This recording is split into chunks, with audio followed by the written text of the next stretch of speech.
बड़ी खबर आपको बता दें, ट्रांसपोर्ट नगर में भीषण आग लगने का मामला। दरअसल कपड़े की दुकान में आग लगी।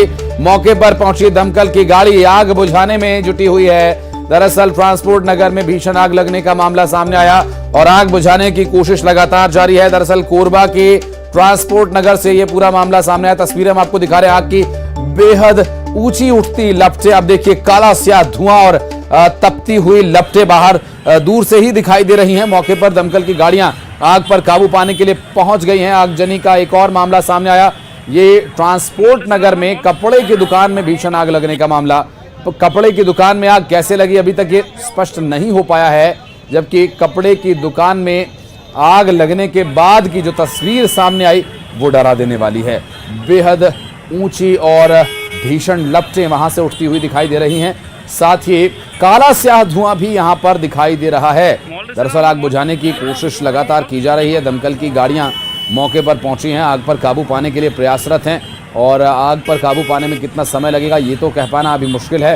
हालांकि आग बहुत ज्यादा है और इस आग को बुझाने के लिए कोशिश भी ज्यादा ही करनी होगी। दमकल विभाग की गाड़ियां मौके पर पहुंच चुकी हैं। आग पर काबू पाने के लिए प्रयास लगातार जारी है। कोरबा से पूरा मामला सामने आया, जहां पर ट्रांसपोर्ट नगर में कपड़े की दुकान में आग लगने का ये पूरा मामला है। जहां कोरबा में ट्रांसपोर्ट नगर में कपड़े की दुकान आग की चपेट में आ गई। आग कैसे लगी ये अभी तक स्पष्ट नहीं हो पाया। हालांकि एहतियाती तौर पर आसपास की दुकानों को खाली कर दिया गया है, बंद करा दिया गया है और वहां पर आग बुझाने के लिए फायर टेंडर्स मौजूद हैं। दमकल की गाड़ियां कोशिश ये कर रही हैं कि इस आग को और बढ़ने से रोका जाए और इस आग पर काबू पाया जाए। कोरबा से पूरा मामला सामने आया। मौके पर दमकल की गाड़ियां पहुंची हैं आग पर काबू पाने के लिए और आग कैसे लगी अभी तक ये स्पष्ट नहीं हो पाया है। ट्रांसपोर्ट नगर में भीषण आग लगने का ये पूरा मामला सामने आया। दरअसल कपड़े की दुकान में ये आग लगी है और आग की उठती लपटें और काला स्याह धुआं दूर से ही दिखाई दे रहा है और इस भयानक आगजनी के पीछे कारण क्या रहा अभी तक स्पष्ट नहीं हो पाया। कपड़े की दुकान में आग लगने का जो ये मामला सामने आया, इस पूरे मामले में दरअसल दमकल विभाग के कर्मचारी भी मौके पर पहुंच गए हैं। आग पर काबू पाने का लगातार प्रयास किया जा रहा है। हालांकि आग पर कितनी देर में काबू पाया जा सकेगा ये कह पाना अभी मुश्किल है। अब्दुल असलम हमारे सहयोगी इस वक्त हमारे साथ जुड़ गए, उनसे बात करेंगे। अब्दुल, क्या डिटेल मिल पा रही है, कैसे ये आग लगी और कितना समय लगेगा इस पर काबू पाने में? जी, आपको बता दूं कि ट्रांसपोर्ट नगर चौक है जहां कमर्शियल कॉम्प्लेक्स है, जिसमें एक साहेब कलेक्शन गारमेंट्स है, उसमें आग लगी हुई है और आग लगने का कारण अभी साफ नहीं हो पाया है। लेकिन दमकल की टीम और सीएससीबी जो पुलिस है वो मौके पर पहुंची हुई है और आग पर काबू पाने का प्रयास किया जा रहा है। लेकिन अब्दुल, अभी कितनी, चूंकि आसपास और भी दुकानें दिखाई दे रही हैं, कितनी गाड़ियां दमकल की मौके पर मौजूद हैं, क्या बता रहे हैं, कितना समय लगेगा आग पर काबू पाने में? जी, दमकल के अधिकारी भी मौके पर पहुंचे हुए, 2 दमकल पहुंची हुई है और आग जो है वो अपना विकराल रूप लेते हुए जा रही थी, जिसके कारण अगल बगल की जो दुकानें हैं वो भी इसकी चपेट में आए हैं और प्रयास किया जा रहा है कि आग पर जल्द से जल्द काबू पाया जा सके। लगभग कितनी देर हुई आग लगे हुए अब्दुल? अभी 15 मिनट के करीब हुआ है आग लगने की जो घटना सामने आई है और बड़ी तेजी से ये आग फैल रही है। 15 मिनट में इतनी ज्यादा आग फैल गई और चूंकि ये रोड भी जो है ये मूवमेंट वाला रोड है, रश काफी ज्यादा हो गया। इसके लिए क्या वैकल्पिक व्यवस्थाएं की जा रही हैं और आग पर काबू पाने के लिए क्या 2 गाड़ियां काफी रहेंगी? जी नहीं, और भी दमकल की टीम को बुलाई गई है। अलग अलग जो पावर प्लांट्स है उनकी भी जो दमकल है वो भी मौके पर पहुंच रही है और ट्रैफिक पुलिस भी है। जो जिस तरीके से भीड़ की स्थिति निर्मित हो रही है और चौक, खासकर ट्रांसपोर्ट नगर चौक है ये, तो चौक में भीड़ को एक दुरुस्त करने के लिए ट्रैफिक पुलिस भी लगे हुए हैं। और अब्दुल, चूंकि आसपास का जो ये इलाका पूरा है, दुकानें भी हैं और ट्रांसपोर्ट नगर है, गाड़ियों की मूवमेंट है, क्या गाड़ियों की मूवमेंट इससे बाधित हो रही है?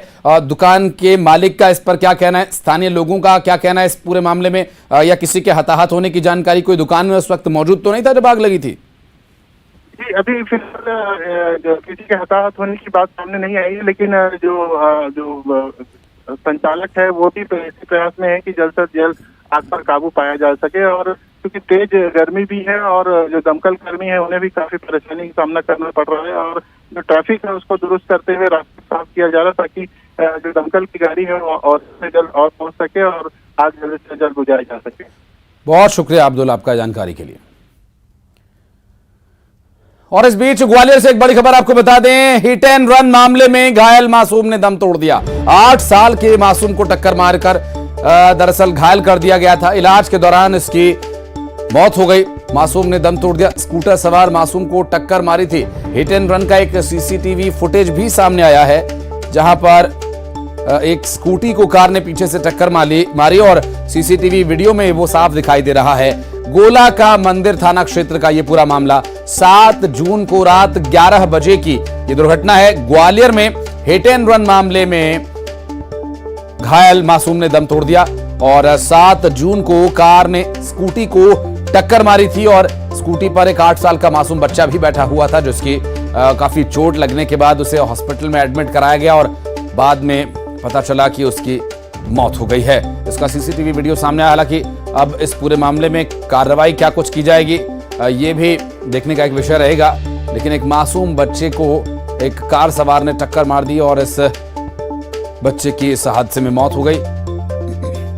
घायल अवस्था में उसे एडमिट करवाया गया था। हिट एंड रन मामले का सीसीटीवी फुटेज भी सामने आ गया है। गोला का मंदिर थाना क्षेत्र का यह पूरा मामला ग्वालियर से सामने आया, जहां पर हिट एंड रन मामले में घायल हुए 8 साल के मासूम बच्चे की मौत हो गई है और एक जो सीसीटीवी वीडियो सामने आया इस हादसे में वो हम आपको इस वक्त दिखा रहे हैं। देखिए पीछे से कार आ रही है और एक ये टक्कर जो लगी है इसमें जो बच्चा पीछे बैठा हुआ है काफी ऊपर उछलता है इस टक्कर की वजह से। और ये टक्कर से दो बातें इसमें दिखाई दे रही हैं, या तो ड्राइवर का जो ध्यान है वो रोड पर नहीं था या फिर उसने जानबूझकर ये टक्कर मारी है। इससे दो ही बातें यहां पर साफ होती दिखाई दे रही हैं, या कोई और तकनीकी परेशानी की वजह से वो गाड़ी नहीं रोक पाया या उसको डायरेक्शन नहीं दे पाया। क्या कारण है ये तो खैर जांच के बाद ही स्पष्ट हो पाएगा। हिट एंड रन मामले का सीसीटीवी वीडियो जो सामने आया है, गोला का थाना मंदिर क्षेत्र का ये पूरा मामला, और इस पूरे तस्वीर के सामने आने के बाद ये स्पष्ट हो गया कि हादसे के वक्त क्या स्थिति रही। हालांकि पुलिस इस पूरे मामले में क्या कार्रवाई और किस तरह से एक्शन लेती है देखने की बात होगी, लेकिन दुखद बात यह कि 8 साल के मासूम बच्चे की मौत हो गई इस हादसे के बाद, और इस हादसे में 8 साल के मासूम बच्चे ने अपनी जान गंवा दी। और इस पूरे मामले में देखने का विषय यह भी होगा कि कार चालक के खिलाफ क्या कार्रवाई की जाती है। सुशील हमारे सहयोगी इस वक्त हमारे साथ जुड़ गए। सुशील, ये जो सीसीटीवी वीडियो सामने आया है, एक्सीडेंट की तस्वीर स्पष्ट है इसमें, और बताया जा रहा है कि 8 साल का जो मासूम बच्चा इसमें घायल हुआ था उसकी भी डेथ हो गई। बिल्कुल, देखिए गोले का मंदिर थाना क्षेत्र का पूरा घटनाक्रम है और 6 जून की रात का ये पूरा वाकया बताया जा रहा है। और इस हादसे में पीछे से साफ नजर आ रहा है कि एक कार सवार ने टक्कर मारी है। जो स्कूटर था उस पे जो नाबालिग बच्चा था, 8 साल करीब उम्र थी, उस बच्चे की भी हादसे में घायल हुआ था। उसका इलाज लगातार चल रहा था, लेकिन बीती रात उस बच्चे की डेथ हो गई। और उसके बाद जो है इस मामले में गोले का मंदिर थाना पुलिस ने केस दर्ज कर लिया है। इसमें गैर इरादत में हत्या का केस जो है वो बढ़ाया जा रहा है कार चालक के खिलाफ। और अब उसमें तस्दीक की जा रही है कि आखिरकार जो घटनाक्रम है उसके बाद ये आरोपी कहाँ फरार हुए। लेकिन एक दुखद घटनाक्रम था जो सीसीटीवी फुटेज में साफ नजर आ रहा है। पुलिस अब जल्द ही इस मामले में कार्रवाई करने की बात कह रही है। कार कहाँ है, चालक कहाँ है, उसके बारे में कहाँ की ये कार है, कोई डिटेल मिल पाई क्या अभी तक? बिल्कुल, देखिए पुलिस इस मामले में तस्दीक कर रही, क्योंकि ये हादसा जब हुआ था तो रात करीब 11:30 बजे के वक्त का पूरा ये घटनाक्रम था। और उसके बाद ये जो कार सवार है ये हादसा करने के बाद तत्काल वहां से फरार हो गया था। उसके बाद पुलिस लगातार इसमें तस्दीक कर रही है कि आखिरकार ये शख्स कौन है। लेकिन अब सीसीटीवी फुटेज सामने आने के बाद आसपास के जो चौराहे वहां पर भी जो है साफ इसमें देखने की कोशिश कर रही पुलिस की, ताकि इसमें कार को भी ट्रेस किया जा सके और आरोपी को जल्द ही गिरफ्तार किया जा सके। शुक्रिया सुशील आपका जानकारी के लिए। और रायपुर से इस वक्त की बड़ी खबर आपको बता दें, आईपीएस रवि सिन्हा रॉ के नए चीफ होंगे। आईपीएस रवि सिन्हा को बड़ी जिम्मेदारी दी गई है। 1988 बैच के आईपीएस हैं रवि सिन्हा, छत्तीसगढ़ कैडर के आईपीएस हैं रवि सिन्हा। सामंत कुमार गोयल की जगह वो लेंगे। 2 साल का रवि सिन्हा का कार्यकाल होगा। केंद्रीय मंत्रिमंडल ने नियुक्ति को मंजूरी दी है। रवि सिन्हा 1988 बैच के आईपीएस हैं, छत्तीसगढ़ कैडर से वे आते हैं और एक बड़ी जिम्मेदारी रॉ की उन्हें मिली है। और अगली बड़ी खबर भोपाल से, जहां मुख्यमंत्री शिवराज सिंह चौहान ने बड़ा बयान दिया। एमएसएमई समिट के दौरान 2023 के मंच से उन्होंने यह बयान दिया, ये मत सोचिए कि कुछ दिन में चुनाव आने वाले हैं। हमें बल्कि पूर्ण विश्वास है कि आगे हम ही आने वाले हैं। आगे कुछ नीतियों में बदलाव करेंगे। उद्योगपतियों को संबोधित करते हुए मुख्यमंत्री शिवराज सिंह चौहान ने ये प्रतिबद्धता जताई है, ये विश्वास जताया है कि एक बार फिर उन्हीं की सरकार बनेगी। और ये मत सोचिए कि 3-4 महीना में चुनाव आने वाले हैं, क्योंकि आगे भी हम ही आने वाले हैं, उसकी भी आप परवाह मत कीजिए।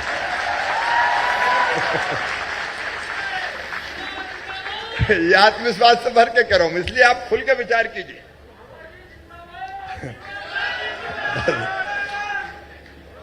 इसलिए आप खुल के विचार कीजिए, और चुनाव के पहले ही हम और कुछ नीतियां परिवर्तित कर देंगे। आप चिंता मत कीजिए, बिल्कुल चिंता मत कीजिए, मिलकर साथ चलेंगे, क्योंकि अपने प्रदेश को आगे बढ़ाना है, अपने बच्चों का भविष्य बेहतर बनाना है, रोजगार के नए नए अवसर सृजित करके हमको देना है। इसलिए कोई मामा अकेला थोड़ी करेगा, मिलके अपन करेंगे। मैं आपका साथ चाहता हूं, हम मिलके करें, तो खुल के आप विचार विमर्श कीजिए सकारात्मक सोच के साथ। और ओम प्रकाश जी, और उज्जैन से बड़ी खबर आपको बता दें, कमलनाथ के अधिकारियों और पुलिसकर्मियों को खुली चेतावनी, कान खोल कर सुन लो, कल के बाद परसों भी आता है। पुलिस वालों से कहता हूं कि अपनी वर्दी की इज्जत कीजिए। कमलनाथ की चक्की चलती है तो बहुत बारीक पीसती है।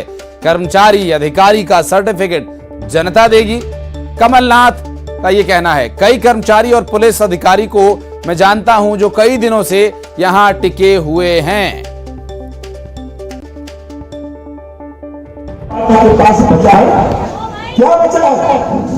पुलिस, पैसा और प्रशासन 4 महीने के लिए है। और यहाँ के जो अधिकारी पुलिस कर्मचारी, मैं जानता हूँ कौन कितने दिन से यहाँ है, कौन कितने दिन से यहाँ काम कर रहा है। ये सुन ले कान खोल के कि कल के बाद परसों भी आता है। अजय पटवा हमारे सहयोगी इस वक्त हमारे साथ मौजूद हैं। अजय, चुनाव प्रचार चल रहा है और कमलनाथ जी का जो बयान सामने आया, स्पष्ट है कि पुलिस महकमे से बहुत ज्यादा खुश नहीं है वो। जी देखिए, विधानसभा चुनाव में अब 4 महीने ही बचे हैं और इसको लेकर कमलनाथ जी जो है आज उज्जैन की विधानसभा तहसील में पहुंचे थे और यहाँ पर उन्होंने जो है पुलिस अधिकारियों को कहा है कि मैं जानता हूँ कि कई अधिकारी जो हैं काफी समय से यहाँ टिके हुए हैं जिनके तबादले नहीं हुए हैं, पर उनको ये कहना चाहता हूँ कि अपनी वर्दी की इज्जत करना सीखें, नहीं तो कमलनाथ की चक्की जो है बहुत बारीक पीसती है और जनता जो है वही अधिकारियों का जो है सर्टिफिकेट देगी। तो इससे साफ पता चलता है कि जिस तरीके से कमलनाथ जी ने अधिकारियों को संकेत दिए हैं, उनका यही कहना है कि यदि हमारी सरकार आई तो आप लोगों के साथ क्या करना है ये वक्त ही बताएगा। पर इसको लेकर जो है अब जो है जो विधानसभा चुनाव को लेकर प्रचार के लिए जो है कमलनाथ उज्जैन पहुंचे थे। यहाँ पर उन्होंने महिदपुर के बस स्टैंड पर सभा को संबोधित किया। उसी दौरान उन्होंने जो है पुलिस अधिकारियों को कड़ी चुनौती दी है जी। और सीधा इशारा है कि उन अधिकारियों को भी मैं जानता हूं जो ऐसा कर रहे हैं, बहुत दिनों से एक जगह टिके हुए हैं। इशारा किस ओर है ये?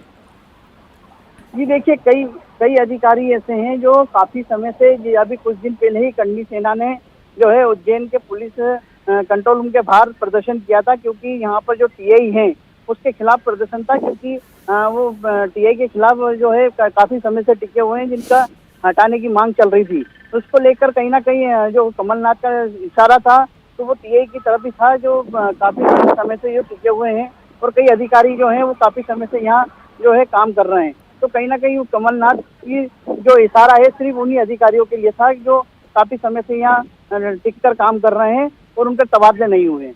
बिल्कुल, एक तीर से 2 निशाने साध रहे हैं मुख्यमंत्री कमलनाथ और कह रहे हैं कि जब चक्की कमलनाथ की चलती है तो बहुत बारीक पीसती है। स्वाभाविक है कि कल के बाद परसों आता है। इशारा उनका यह है कि कल हो सकता है कि किसी और पार्टी की सरकार आ जाए, लेकिन उसके बाद हमारी ही सरकार आने वाली है।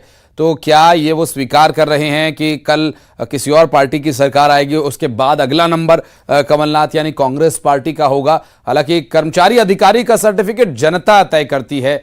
ये चुनावी समय चल रहा है और ऐसे में इस विषय को लेकर जो ये बयान सामने आया, इस बयान को लेकर कई मायने इसके निकाले जा रहे हैं। ये चक्की जो बारीक पीसती है, ये क्या कार्रवाई किए जाने का इशारा है अधिकारियों पर?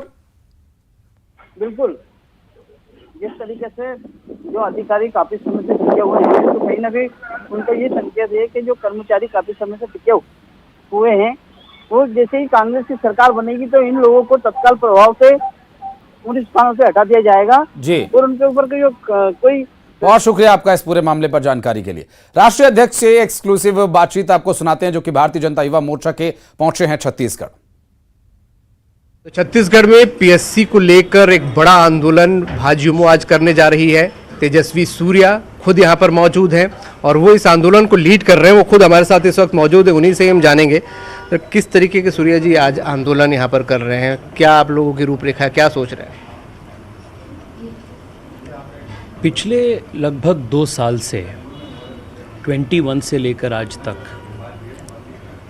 पूरे प्रदेश में पीएससी में घनघोर घोटाला हुआ है। आज मैं नालंदा परिसर में कई सारे सीजीपीएससी के एस्पायरेंट्स के साथ, विद्यार्थियों के साथ में बातचीत किया। मैं पिछले 3-4 साल से अन्य प्रदेशों का दौरा करने का, वहाँ के पब्लिक सर्विस कमीशंस के सिलेक्शंस प्रोसेस को देखने का नज़दीकी से एक मौका मिला है। पर मैं बहुत गंभीरता से मैं ये बात रख रहा हूँ कि जिस प्रकार का एक ओपेक, एब्सोल्युटली नॉन ट्रांसपेरेंट और पूरा घटिया प्रोसेस सिलेक्शन जिस प्रकार से हम छत्तीसगढ़ में हम देख रहे हैं, ये देश के कोई प्रदेश में इस प्रकार का एक ओपेक सिस्टम, मैनिपुलेटिव सिस्टम कोई नहीं है। और क्वेश्चन पेपर सेट करने से स्टेप से शुरू कर आंसर्स जो ऑप्शंस होते हैं उसमें घोटाला होता है, उसमें मैनिपुलेशन होता है। मॉडल आंसर शीट्स जो होते हैं उसमें जो अमेंडेड आंसर्स होते हैं वो किसी एस्पायरेंट को एग्जामिनेशन के बाद नहीं मिलता है। और जिन लोगों का सिलेक्शन होता है, स्पेशली जो टॉप रैंकर्स होते हैं, सबका कोई एक बड़ा ऑफिसर के साथ या पॉलिटिकल लीडर के साथ या कोई कांग्रेस के सपोर्टिंग इंडस्ट्रियलिस्ट के साथ एक कनेक्शन होता है। रैंक 1 हो, रैंक 2 हो, ये मेरिट के आधार पर डिसीजन नहीं हो रहा है, डीएनए के आधार पर यहाँ मेरिट तय हो रहा है। दूसरी बात यह है कि हस्बैंड एंड वाइफ का सिलेक्शन होता है, daughter in law, father in law, सबका सिलेक्शन साथ में होता है, daughter in law, son in law का सिलेक्शन साथ में होता है। पीएससी के एग्जाम्स को जो युवा लिखते हैं, अधिकतम युवा आम परिवार से आते हैं। वो ऐसा युवा नहीं होते जो कह सकते कि आप जानते हो मेरा बाप कौन है, ऐसा युवा नहीं होते। बहुत आम परिवार से आते हैं। 2 साल, 3 साल, 4 साल के लिए लगातार मेहनत कर कर वो प्रीलिम्स या एग्ज़ाम्स को वो लिखते हैं। जब ऐसे एग्जामिनेशंस में बहुत बड़ा घोटाला हो जाता है, पूरे सिस्टम के ऊपर इनका जो भरोसा होता है वो टूट जाता है, वो डिमोरलाइज हो जाता है एंड पूरा 1-2 पीढ़ी एक डिमोरलाइजेशन से वो पीड़ित हो जाता है। इसलिए बहुत सीरियस इश्यू है, युवाओं से संबंधित इश्यू है। छत्तीसगढ़ के युवाओं को घोर अन्याय यहाँ हो चुका है और इसी अन्याय को और इसी विषय को बुलंद करने के लिए हमें आज सीएम निवास का घेराव का कार्यक्रम हमें रखे हैं युवा मोर्चा की ओर से। कि तेजस्वी सूर्या जी की छत्तीसगढ़ पहुँचे हैं, तो क्या यहाँ के यूथ को एक वादा करके जाएंगे कि आने वाले समय में चुनावी टिकट के लिए अपनी टीम में से कई नए चेहरों की सिफारिश करेंगे? भाई साहब, मैं एक्चुअली यहाँ एक बहुत सीरियस इश्यू लेकर यहाँ आया हूँ, पीएससी घोटालों को एक सिस्टमैटिक रिफॉर्म ले आने के लिए। और मैं बार बार कह रहा हूँ कि ये जो इश्यू है, ये जो अपना आंदोलन है, ये गट राजनीति से ऊपर है। सो आप फिर एक बार ये चुनाव में कितने युवाओं को टिकट, इस पे आप मुझे लेकर जाने का प्रयास कर रहे हैं। यूथ का मामला तो यूथ ज़्यादा बेहतर उठाते हैं। नहीं, मैं वही बोल रहा हूँ, अपने सारे युवा जो है वो हम सब यहाँ आकर हम प्रयास कर रहे हैं इसको उठाने के लिए। अपना जो प्रायोरिटी है अभी वो इस इश्यू को समाधान करने के लिए और लॉन्ग टर्म के लिए इसका एक इंस्टीट्यूशनल रिफॉर्म करने के लिए अपना प्रयास है। और ये जो आज आंदोलन हमने शुरू कर रहे हैं, ये आज जस्ट शुरुआत है। मैं 3-4 महीने पहले भी यहाँ आया था, भ्रष्टाचार के खिलाफ और युवाओं के संबंधित घोर अन्याय जो हो रहा है उसके खिलाफ आंदोलन हमने किए थे। दूसरी बार मैं यहाँ आ रहा हूँ, फिर एक बार मैं यहाँ आऊँगा। ये जो शुरुआत है इसको हम आगे ले जाएंगे, हर युवा तक अपनी बात को हम पहुँचाने का प्रयास करेंगे और युवाओं के आक्रोश के आधार पर ही भारतीय जनता पार्टी की जीत इस चुनाव में छत्तीसगढ़ में होगी और उसी आधार पर छत्तीसगढ़ का भी जीत होगी। बात करने के लिए शुक्रिया। तो तेजस्वी सूर्या जी हमारे साथ मौजूद थे और पीएससी को लेकर एक बड़ा आंदोलन बीजेपी करने जा रही है और उनका कहना है कि युवाओं के आक्रोश के साथ ही 2023 में सत्ता तक भी बीजेपी पहुंचने में कामयाब होगी। कैमरामैन इमरान के साथ अभिषेक शुक्ल, न्यूज़ 18 छत्तीसगढ़, रायपुर।